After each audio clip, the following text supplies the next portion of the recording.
Hi everyone.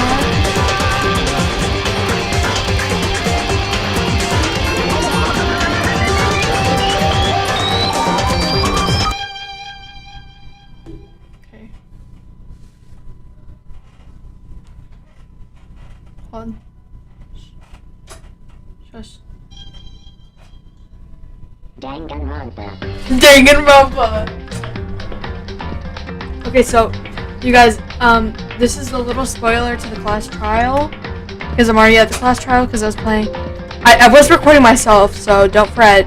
But the class trial, I'm already in the class trial, so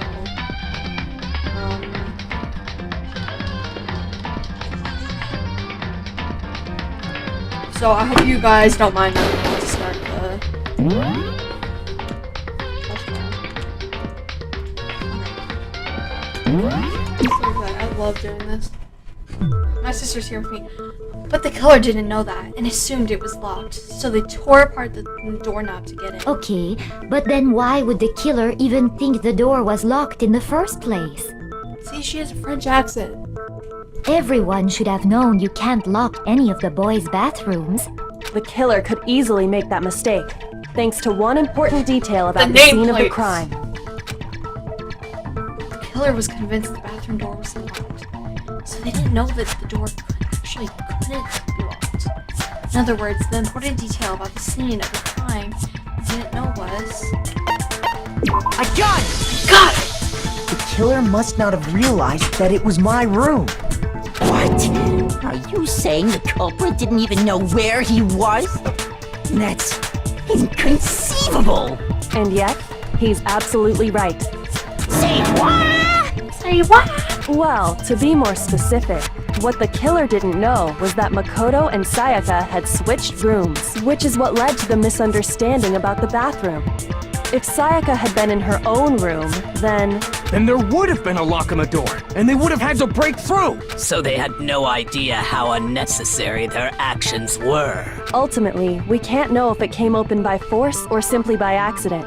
But the killer must have been considerably confused, with no idea how they actually got the door opened. Regardless, it was a pointless act. Wasting time trying to break down a door that wasn't locked is... Definitely something I wouldn't do, since I would have known exactly why it wasn't opening, right? That is a definite possibility. See, Byakuya, we didn't kill her. So the killer would have to be someone who didn't know they'd switched rooms? Then Makoto couldn't have done it. That's what I've been trying to tell you. Okay, then who did do it? I'm sorry, but I give up! Quit without saving! Quit without saying. But what happens if we can't decide on who we think did it? Well, why don't we just vote right now? Majority rules! No, Kyoto. Majority rules? You really think that's a good idea? Yeah, our necks are on the line here. Someone seriously needs to do something. For serious. Does no one have any other thoughts or questions? It does not matter how trivial they may seem. Oh, as a matter of fact, I do have one question. Oh, you don't gotta sound so disappointed. It's fine, it's fine. Just ask your question. Oh yeah. Okay, so, well, I was just wondering, how did the culprit get into Makoto's room in the first place? Yes. How did the killer get inside? How did... Maybe Sayaka just dropped the key somewhere and the culprit picked it up. That's possible, right? I don't think so. That seems way too convenient. Then maybe someone picked the lock? Negative! If you remember, Monokuma made it quite clear that the locks are all unpickable. Fine. How about this? The killer got in the easy way. They could have knocked and said they wanted to talk or something, and Miss Maizono just let him in. No, that can't be it either. Oh, trying to argue against me? Sounds like someone doesn't know his place. Hello? Why exactly can't that be it? I just realized his ears are so tiny. Because she asked me to do something particular. Because of how frightened she was. That's your answer. There's no way Sayaka lets her in because...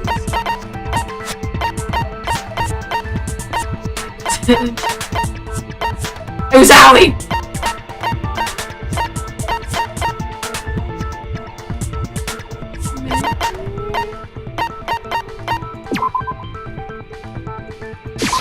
I got it! Yeah. Because Sayaka was already scared, remember? That's why she asked me to switch rooms in the first place. The same goes for you, Sayaka. No matter who it is, don't open your door for anyone. Even if I'm sure it's you, I absolutely won't open it. Otherwise, what's the point of even switching? Knowing what she'd been through, I just can't believe she would have opened the door for anyone. What if her being scared was a lie? Huh? Well, what the hell is that supposed to mean? Why would she lie about something like that? I know you don't want to consider it, but look at this and tell me.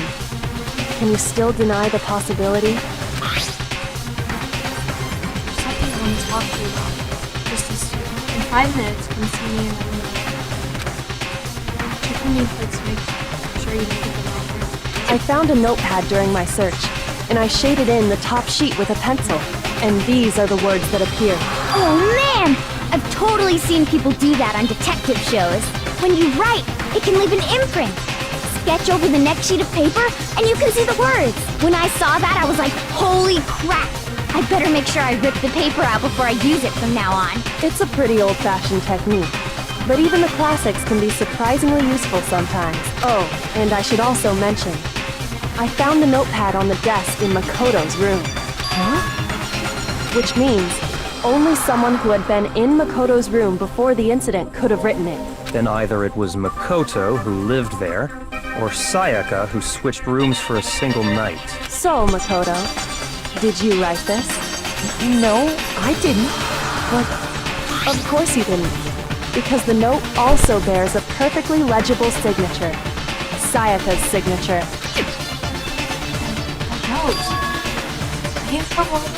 But why? Why would she write that? The note was likely her way of getting in touch with a certain someone. She must have slid it under their door to let them know she wanted to meet with them in secret. If you got an invitation like that from the ultimate pop sensation, what young man could resist? Of course, I'm only into 2D, so it wouldn't have any effect on me. But can we be sure anyone even got this note? And honestly, even if they did, I do not think they are at all involved in what happened. Huh? What makes you say that? Would you like to hear what I have to say? Very well then. Pay attention.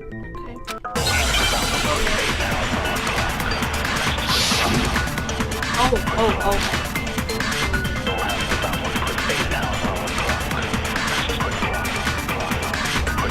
Sayaka and Makoto switched rooms, correct? But in the note, the place they were asked to come to, it specifically says, my room. I see. So if someone read that note, then they would have gone to Sayaka's room. Exactly. The room that Makoto was staying in. So in other words, even if someone did read the note and did what it said, they would not have any connection to what happened. It certainly would seem that way.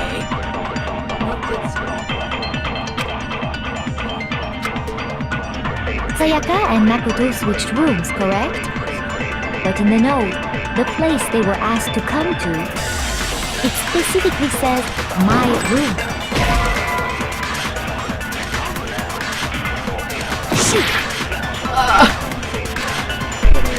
Sayaka and Makoto switched rooms, correct? Yes. But in the note, the place they were asked to come to, it specifically says, my room. I see. So if someone read that note, then they would have gone to Sayaka's room. Exactly. The room that Makoto... No, that's wrong! No, wrong. Well, technically, I'm wrong. The nameplates on Mai and Sayaka's rooms got switched. They got switched? Switch? That's right. The nameplates got switched, just like the rooms themselves. As a result, the nameplate on Sayaka's room actually had Makoto's name. And the nameplate on Makoto's room had Sayaka's. So what you're saying is, the room Sayaka was staying in was actually marked as her room. Then, if someone did do what the note said, they would end up at Makoto's room where Sayaka was. Plus, their rooms are right next to each other, so switching the nameplates would be no problem. And the one who switched the names was... Well, of course it wasn't you, right, Makoto? Right? Okay, then who did it? You already know, Leon. There's only one person who could have switched the nameplates. The other person, me. Yeah, it was me. It was me. The only other, I want to see what it, hold on, I need to save it. No, I can't. Why? No, Sayaka. I got it! Okay. Me and Sayaka were the only ones who ever knew about us switching rooms. Yeah. So the only other person besides me who would even know to switch the nameplates was Sayaka. You can also infer as much from her note.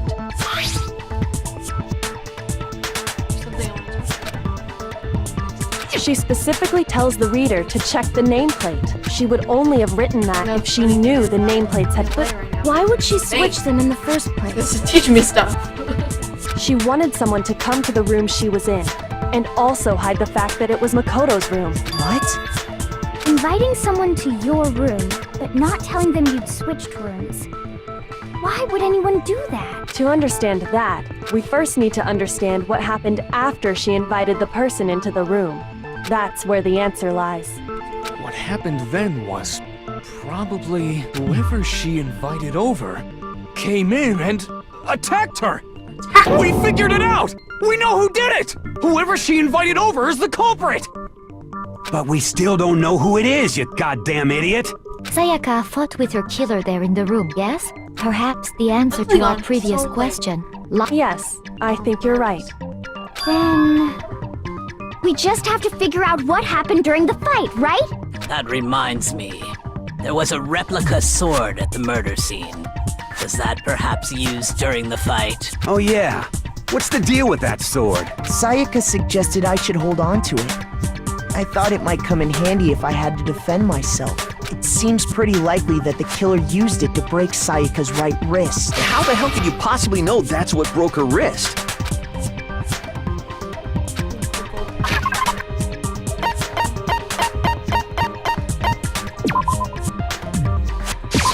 I got it!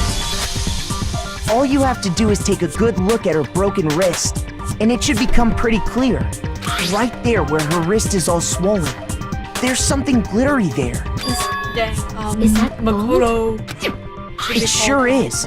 Specifically, the gold coating from the replica sword. You barely have to touch that stuff, and it'll stick right to you. And there's some on her wrist because...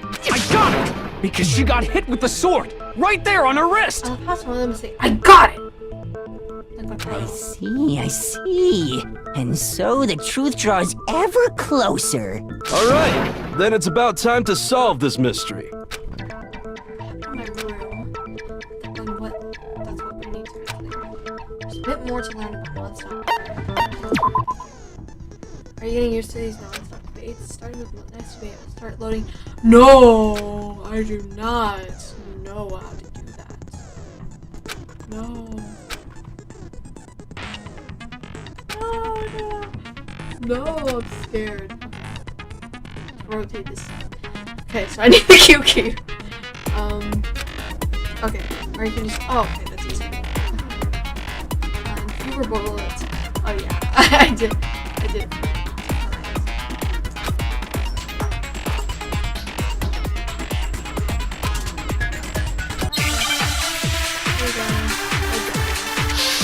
Make your argument.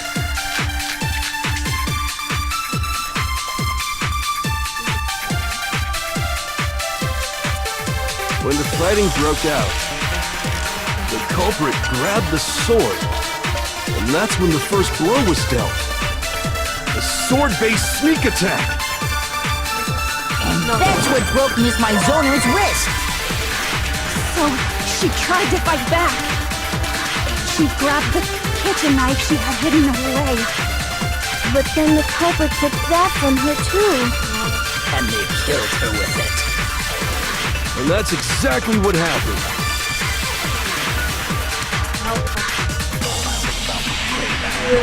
When the fighting broke out, the culprit grabbed the sword. And that's when the first blow was dealt. The sword-based sneak attack.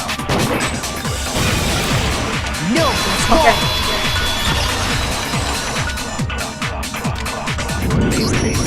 Actually, no.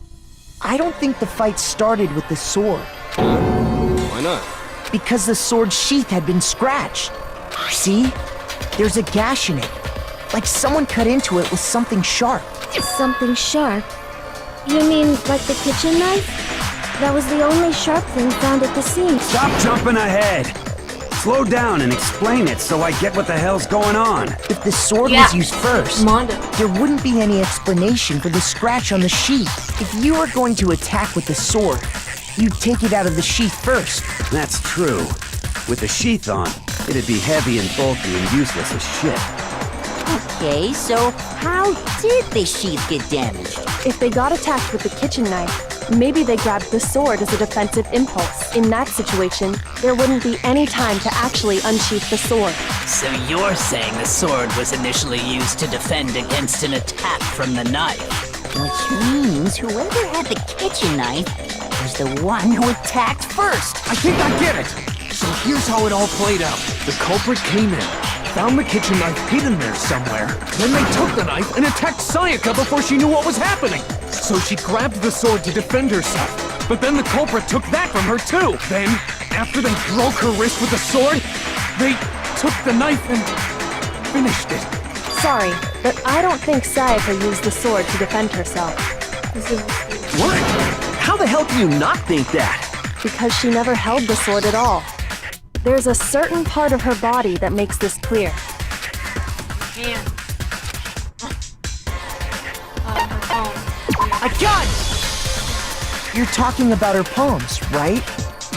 The palms of her hands were perfectly clean, so I don't think she ever picked up the sword. How can you know that just by looking at her palm? I said the bullet. Like I said before, Exactly. the gold coating on that sword comes right off. All you have to do is touch it. In fact, if you look, you'll notice that a lot of the gold has already come off the handle.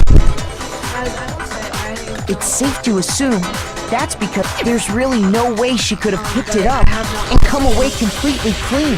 Maybe she washed her hands after she escaped into the But bathroom. once I get that time, I will play it and learn how my cool.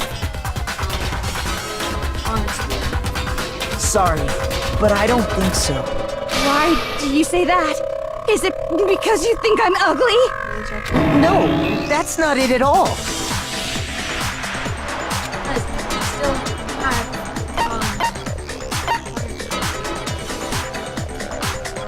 the water was off. I got it!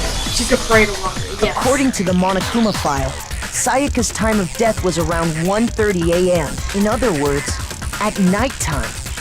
And the water in the bathroom shuts off at nighttime, right? Oh, I didn't know that. Actually, I haven't taken a shower here yet. Oh my. You're no different. You smell like a big fat ugly donkey. I'm not sure whether to take that as an insult or a compliment. An insult, obviously. Yeah, it really was. So anyway, if Sayaka never touched the sword, then that means the killer is the only one who used the sword. But hold on. If that's right, then the one who damaged the sheath with the kitchen knife was... I got it! I got it! Sayaka? She had the kitchen knife? But we already said that the attack started with... The person with the knife attacked first, and the sword was used as an impromptu defense. Then the one who attacked first was... Sayaka? Now do you understand? She wasn't a blameless victim in this. No, far from it. It's almost as if she'd been planning to commit a murder of her own. She took the knife from the kitchen, then invited the culprit to the room she was staying in. And if it's true that she had the kitchen knife and attacked without provocation, Indeed. These are all the actions of an assailant. Which brings up another point. Makoto, Sayaka was the one who suggested you two switch rooms, correct? Maybe the reason she wanted to switch rooms was so that she could pin the crime on you. That is a possibility, is it not? Sayaka wanted to... on me? I love what she says, is it not? That would also explain why she would switch the nameplates. She wanted to get whoever she wanted to come to Makoto's room, where she was staying. And by committing the murder there, instead of her room, that would implicate Makoto. But for that to work, the target had to be lured out, while still keeping the room swap a secret. If the target knew she had switched rooms, they would have become suspicious right away. So all that's why she switched the names? But doesn't that plan seem a little risky? For one thing, even if her plan worked, Mr. Naegi would just tell everyone they'd switched rooms. I don't know. I'm not sure our soft-hearted Makoto is capable of that kind of cutthroat behavior. I'm sure Sayaka realized the same thing, which is why out of all of us, she asked him to switch rooms. Plus, she was the ultimate pop sensation. A totally forgettable kid. Or a national superstar. Who are you more likely to believe? Wait, then you're saying she had this all planned out? Holy shit! But in the end, her plan backfired. She launched her attack with the knife, then found herself under attack in turn. That must be when her wrist got broken, and she was forced to drop the knife. The tables were suddenly turned on her, and she died at the hands of the one she'd planned to murder. Just hold on! That can't be true! Because... Hey! You guys have totally derailed the argument. You're being super boring right now. Come on, hurry up and decide who did it. Yes, this is... someone else plays. Wouldn't it be awful if I had to punish you all just because you ran out of time? Oh yeah, we gotta decide who we think did it. Makoto, right now you just need to concentrate on figuring out the answer to this mystery. If we can't uncover who murdered Sayaka, it's over for all of us. Obviously, I'm committed to finding out who killed her. But what can I do? I mean, as far as clues can go, there's nothing left. Make more arguments.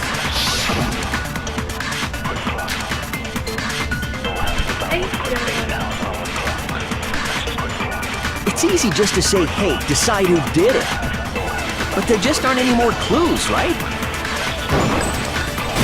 No, that's wrong.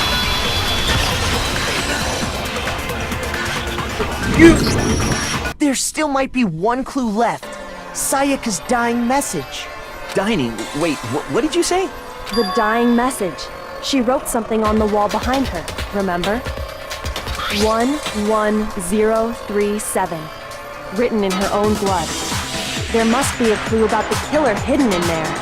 Well, before we get too far into that, I need to ask, can we really be sure that Sayaka is the one who wrote it?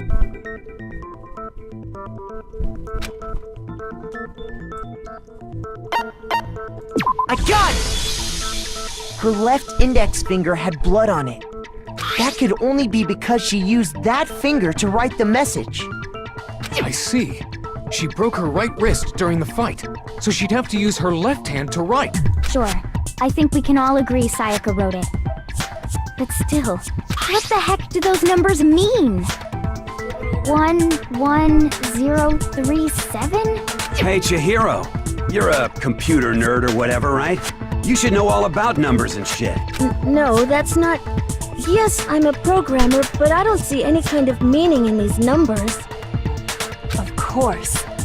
It's because they're not numbers. Oh, yeah, it looks like... What? No, it's just a look at the numbers, assuming they're not numbers.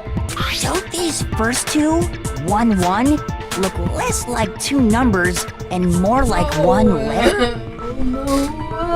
Ah, you're right. The connecting line is barely there, so I assumed it was 1-1, but looking at it now, you could also read it as an N. Whoa, you might have finally just said something worth a shit. Our little brain cells are really getting excited now. But even if that really is an N037, doesn't make any more sense than before. Dang it, it's no use. I just don't know.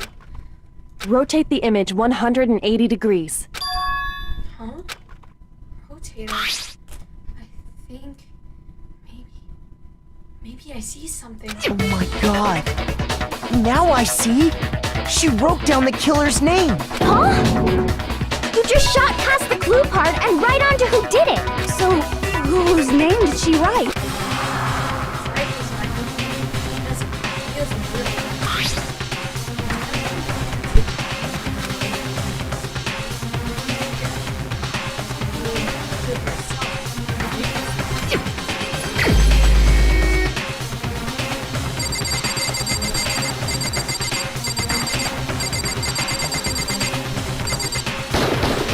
Here's my answer.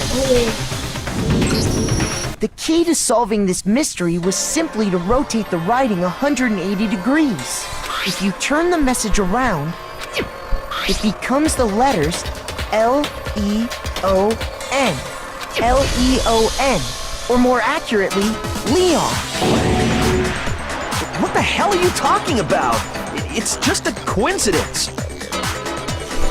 It's just a bunch of random squiggles that happen to look like my name. No, it's not random at all.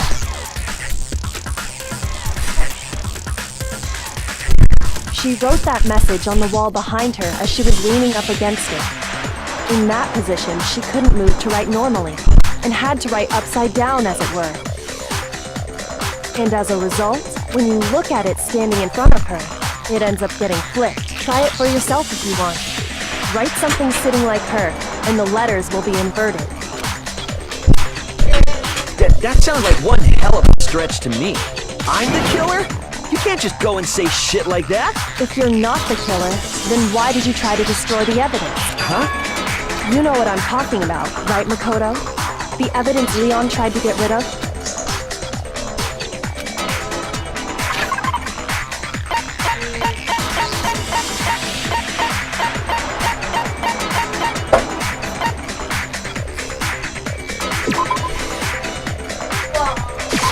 I got it! You mean the burnt shirt piece I found laying on the ground by the incinerator, right? As the killer stabbed Sayaka, they must have gotten some of her blood on them. And to dispose of the shirt covered in the victim's blood, they threw it into the incinerator. But one piece burned off and got left behind. And the killer didn't notice. If they had, they most certainly would have panicked. Isn't that right, Leon? But is one scrap of fabric enough to conclude that Leon is guilty? Yeah, I mean, Leon's not the only one wearing a white button-up. That's right. There are plenty of other people here with shirts like mine. With just that one little charred piece, there's no way you can say for sure who it belongs to. Let me see your shirt.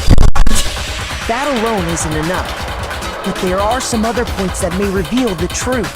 Are you finally starting to understand? The answers to all the riddles are right here. Yeah, I think so.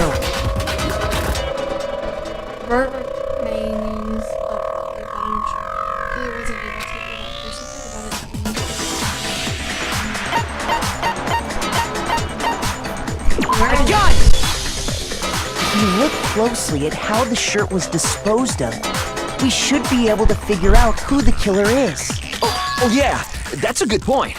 I think I know what you're gonna say. You can't reach the incinerator without opening the gate in front of the trash room, right? And obviously, you wouldn't be able to hit the switch to turn it on either. You'd need the key to get in. And the one with the key was the person on cleaning duty. So the killer had to be whoever was in charge of taking care of the trash, right?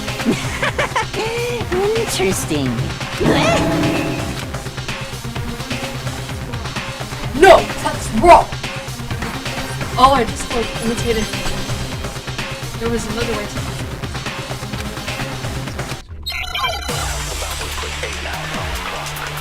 Make your arguments.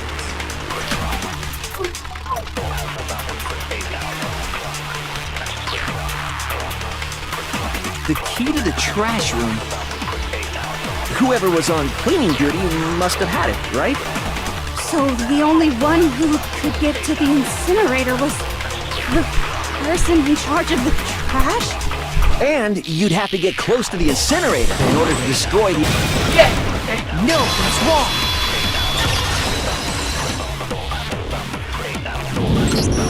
Hold on. I think I know how someone could dispose of the evidence without using the trash room key. But if you can't get past the gate, you couldn't possibly turn on the incinerator, could you? Yes, you could. If you used this. What is it, some kind of glass ball? It's busted to hell. Actually, it was supposed to be a crystal ball, but, But how would you use it? I got it! The killer simply took aim at the incinerator switch and threw the ball through a gap in the gate. All they had to do was hit that switch, and the incinerator would come to life. Someone threw a gap in the gate? Just imagine if like the incinerator had like the Remember what you said music before? was like the execution music.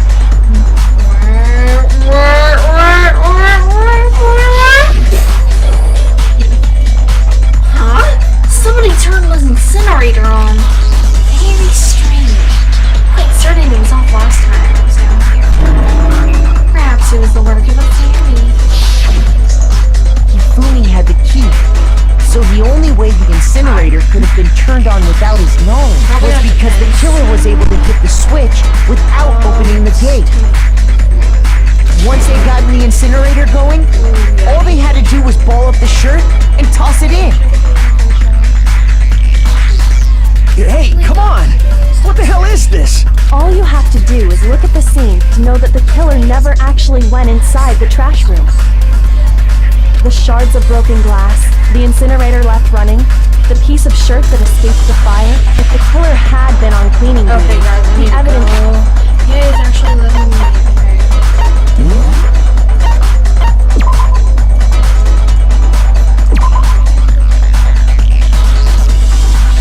Phase 10. Oh crap. I went through 4 phases. You guys should be happy.